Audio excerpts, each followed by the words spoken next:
guys, welcome to my YouTube channel. So today tunaenda kusengenya boss wangu. I'm going to talk about my bosses and how they treat me and how it has been in these past few months zenye nimekuanga hapa Saudi Arabia. So mimi ni msichana wa door to door. Door to door ni ku move from one house to another.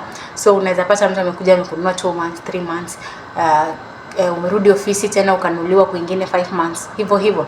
So me apparently nyumba ya kwanza yenye nilinunua ndio bado niko mpaka saa hii. Nyumba ya kwanza now that is 5 months down the line. So guys, I'm going to talk about how they treated me, how it was, how it has been, and stuff. So guys, remember to subscribe if you're new here. Acha nikunywe maji kidogo.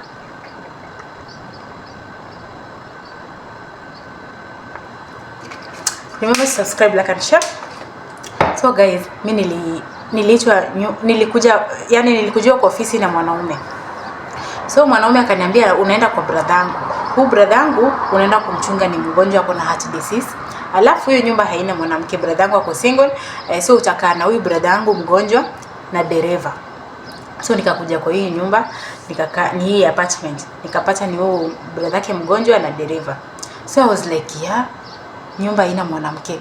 How am I going to stay here? Okay, inakaa ndio iko na ka freedom, but then again unakaa na wanaume na unasikia story huko nje, mambo na rape cases, mambo na obviously wewe ndio mwanamke peke yake, kwanza uko na driver kwa nyumba moja, wewe driver hata kugeukia.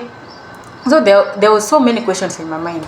So ukiangalia video zingine nimetoka about sexual harassment, you'll go and watch them. So mimi nikakuja kwa nyumba nikapata tu mwanaume nini, and the deal was too good. The apartment is just a small apartment, haina kazi, and ni mtu mmoja anapikia. Driver pia anaweza kuja jipikia, ama sometimes akule chakula nimepika nini. But then kazi ikakuwa kidogo, naweza imagine I can happen. Hiyo month ya kwanza nilikuwa naweza kulala kuanzia asubuhi mpaka hata jioni. I'm just in the room seated. Kama sasa imagine mgonjwa amepelekwa UC, I'm just alone, I'm free. So I was like, hey, this deal is too good to be true. Yaani ushaikaa bila kazi mpaka ukashindwa utalipwa kweli. Utalipwa. So mimi nikakaa kazi ya kuna nini, naamka tu napika mchele, lunch napika tu mchele kuku, asubuhi tu chai na pia huyo mzee nini anajiosha, si mgonjwa ati ile ajiosha, anajiosha. Mimi namfulia tu nguo kwa machine, sishiki, nafua tu kwa machine na boxer zake hata kama spendi nini. So a month was just a month ikaisha, niko like this deal is too good. Ukweli naweza fanya tu kazi hapa kwa hii nyumba vizuri hivi na mdosi ako tu sawa, because kazi ilikuwa less. I was just something in me was just not right. Unaona? So hapo within that month I was sexually harassed, blah blah blah, but then I went past that. I actually tried to handle the situation. So but then the second month mdosi akaanza kuniita kwake sasa. So ananitoa hapa, I'm like, ndio maana nikajiambia kumbe this deal was too good to be true. Kwa sasa mdosi anaanza kuniita kwake. So ninamaliza kazi hapa, naenda kwa mdosi, nakaa huko 3 days, 2 days niende kufanya kazi huko. Na apparently contract inasema just work in one house. Amekuja kwa ofisi amesema na work kwa brother. Hadi ofisi imejua mimi nakuja kufanya tu kazi kwa mtu mmoja. And then anaanza kunihamisha nyumba.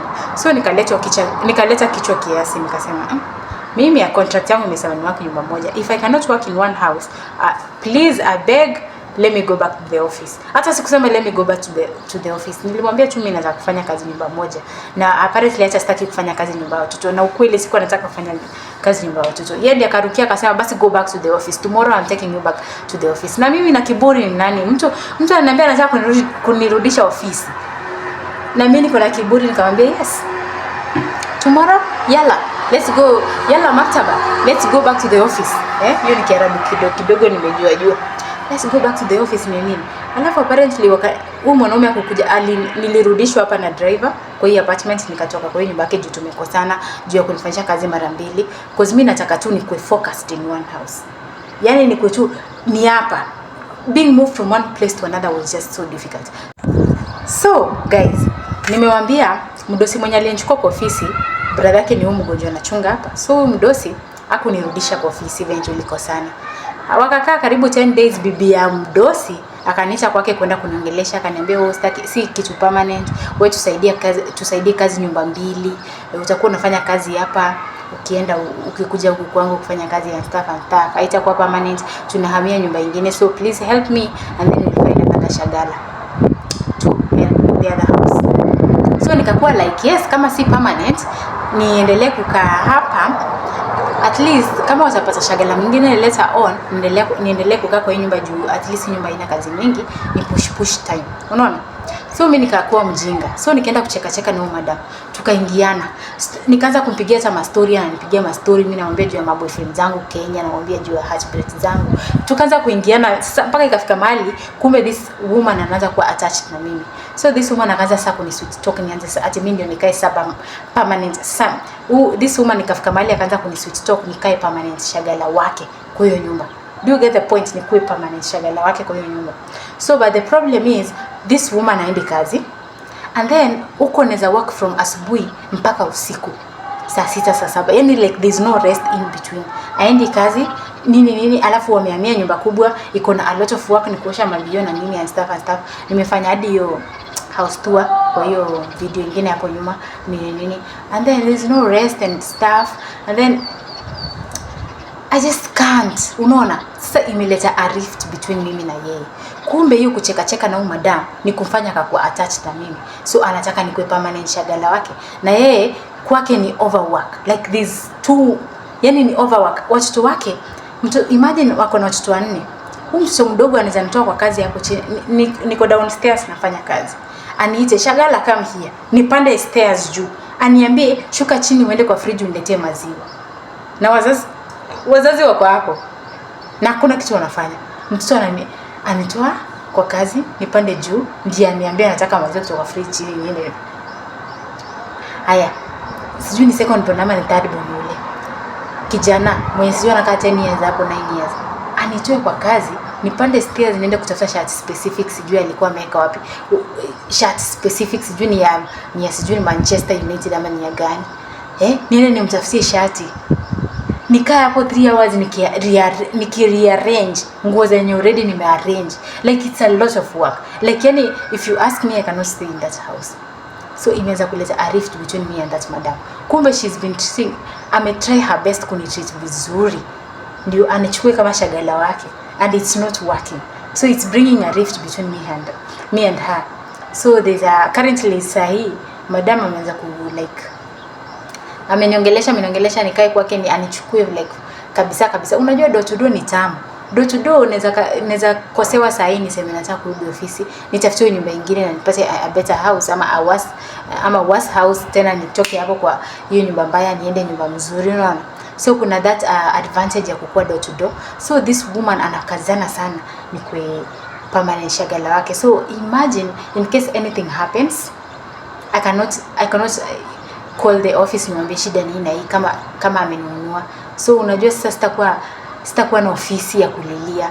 So you know, so that's advice yenye unaambiwa usizoeane na madam, kumbe ni ukweli. Hawa sio fai kuzoeana na wao. Na this stuff about mtoto kukutuma, yani watoto Waarabu, yani mtu anaweza kufika kwa kompa kufika. But then generally these people have been good to me.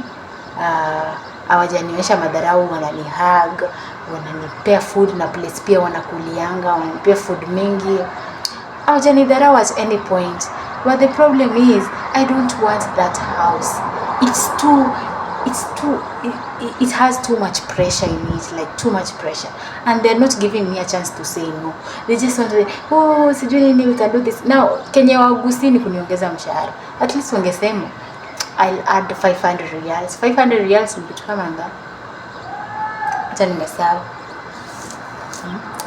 20 something thousand ya Kenya. Uniongeze tu pesa mingi juu in that house there's a lot of work. Bibi haendi kazi, ako tu hapo na mimi, nafanya kazi kuanzia saa 1 asubuhi mpaka saa 6 saa 7 usiku. No rest. I'm telling no rest. Nile time ya lunch nakaa 10 minutes. Kidogo nishaitu.